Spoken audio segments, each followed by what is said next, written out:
What's up, YouTube?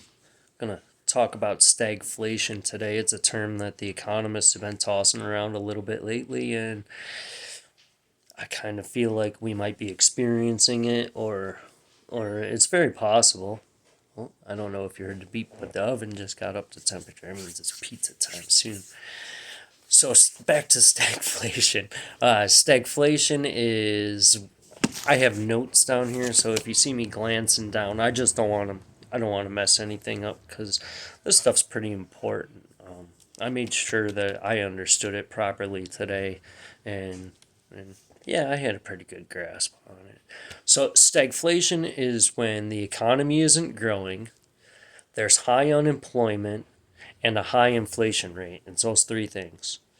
So right now, the economy, I'm not sure how much we're growing because we're not exporting anything. Well, I'm sure we're still exporting some stuff, but not like we were. A lot of our trade partners have gone elsewhere so that they don't have to deal with tariffs and in retaliation of the tariffs, they've gone elsewhere looking for a free open market. I can't really blame them. But yeah, I don't know how much we're growing right now. There is the AI bubble, and that could go exponentially up, but that's not what history tells us happens to bubbles. They usually pop. That's that's what I'm pretty much planning on happening is the bubble popping, and we can talk about that in another video, what to do for bubbles and whatnot. But anyway, yeah, I don't think we're growing much right now. Unemployment, high unemployment rate. Yeah, I don't know if you guys heard, but UPS was laying off people by the tens of thousands, and Amazon was getting rid of tens of thousands of people. I know that Walmart is working with this company called Symbiotic.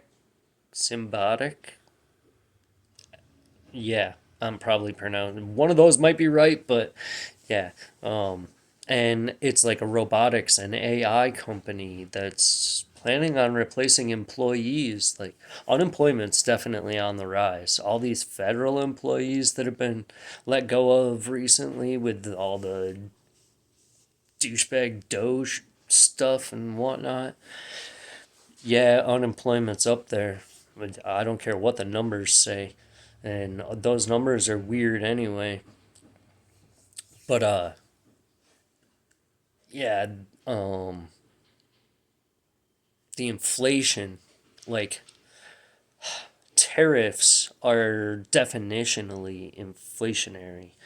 Um, they're inflationary by definition. They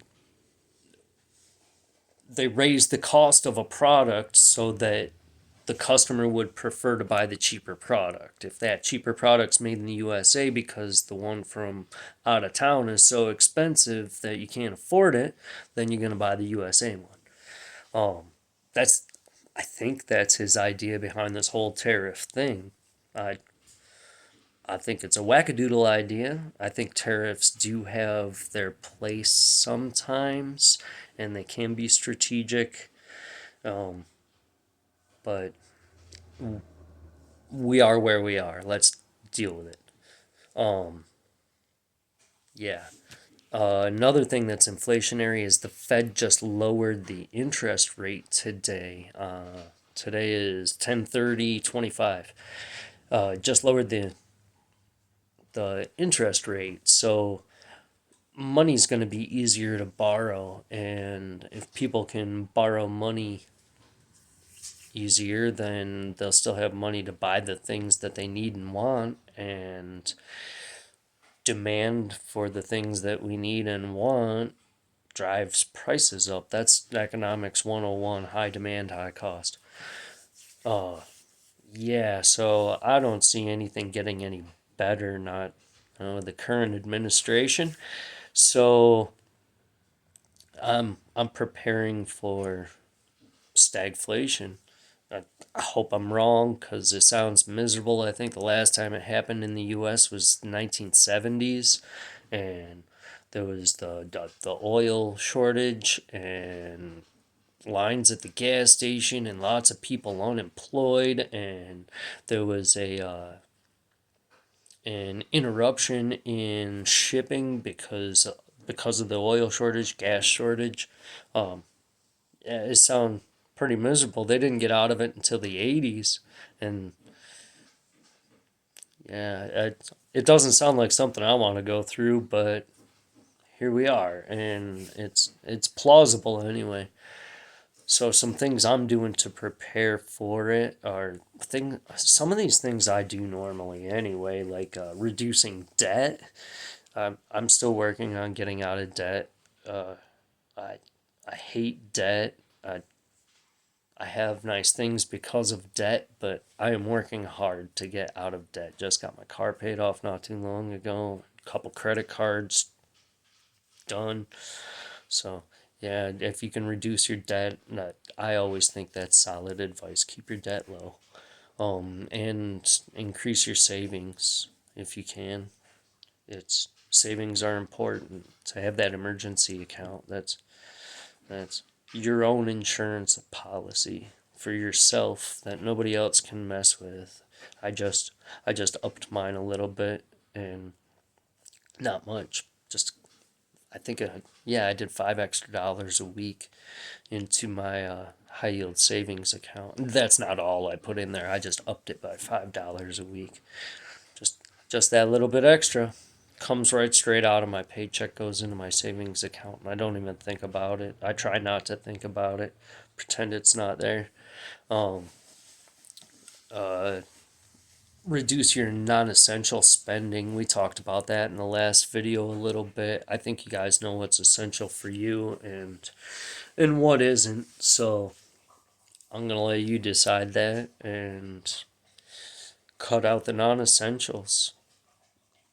Maybe you don't have to cut them all out. You can still enjoy your life, but yeah, it's solid advice too, I think.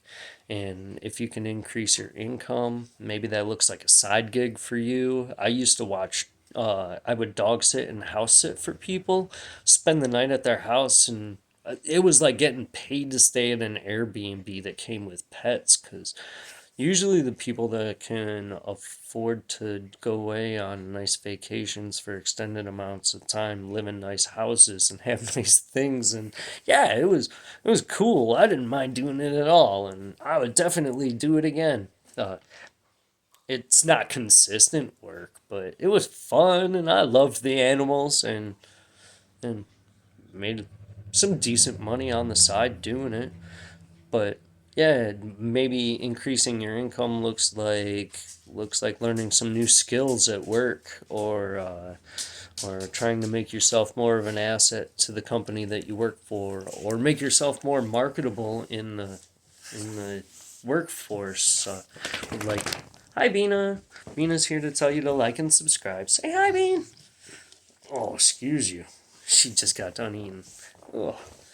Um, yeah, where was I? One of my buddies, he just got his certificate to do security work, and he was doing blown insulation in attics and stuff for a while, and yeah, he decided it's time to change. But more power to him. I hope he makes more money doing it. Uh, but if you can do some of those things for yourself, that's you might be able to make some more money and and ease things for yourself a little bit.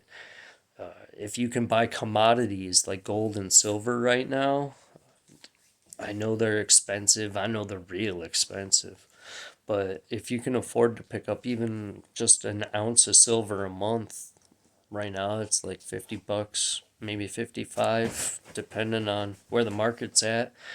But just an ounce a month in the 80s, after the 1970s oil crisis and the stagflation and everything, in the 80s, the price of silver went up to $50. I think that's the last time it happened before it just recently happened.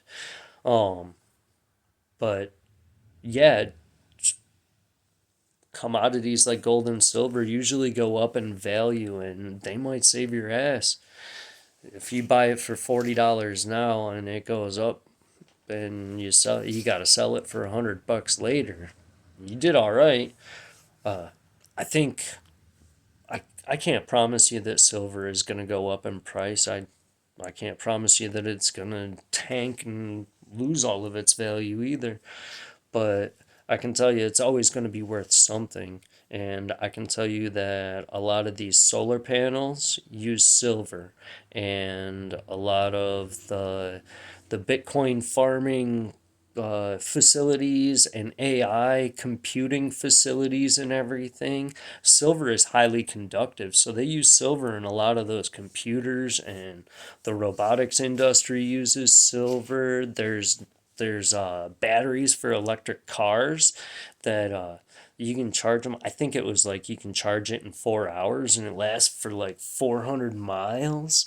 And that thing's got a kilo of silver. And every single one of those car batteries, silver just keeps getting used for more and more and more in industrial purposes. So I really feel like the price of silver is going to go up.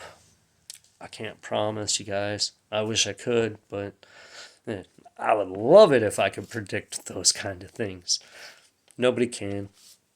Um, what else do we have on here? Don't panic if you have stocks like in Robinhood or Moomoo or one of those, or if you have a 401k or an IRA that's attached to the stock market. Don't panic. Don't panic. It's all numbers on a screen until it's food on your plate, man. And it's not a loss until you sell. It's not a loss or a gain until you sell. I hope those are right. That's what I live by. That's how I treat the market, and it's served me well. If I'm full of shit, let me know, guys, because I want to know. If I'm wrong, let me know. And but yeah, don't panic sell. If you see it going down, down, down, like it's not a loss until you sell. Um, Focus on quality and durability. I just had a poor experience with this myself because I didn't focus on quality and durability. I bought I bought an incubator for my quail eggs, and they made it to day 11 before the cheap ass incubator died. Yeah. So for 2 days they've been in a plastic tote with styrofoam built all inside of it and everything, and a heat lamp up there. And I got them in. I got the new incubator today and put them in there and got the humidity all good and the temperature all good. And they go on lockdown tomorrow. So I'm hoping that they survive. I'm hoping that they make it. Yeah, I should have focused on quality and durability instead of price. And now I paid for it twice. So, anyway, there's that. And some things that you can pay attention to help you kind of gauge where or where the economy is headed and where the price of goods is going is you can pay attention to the CPI, the consumer price index, and the PPI, the producer price index. If you learn how to gauge those numbers a little bit, you can get an idea at least where things are headed. Like a lot of it is speculation. Um, some of it's based on historical events and where things have gone in the past, how the economy works and all that kind of stuff. But it's really nuanced and it's kind of a guess. So if you look at those numbers and follow your gut, your guess is just as good as your neighbors, unless they're an economist. I am not an economist. I just nerd out on this kind of stuff sometimes. Um, but I am not an economist, and this is not financial advice. Don't sue me. I don't have much to give you anyway.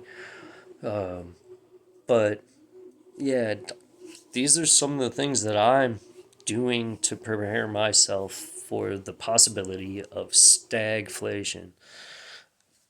Uh, if you want to search around on the webs and find some more information on it, feel free to.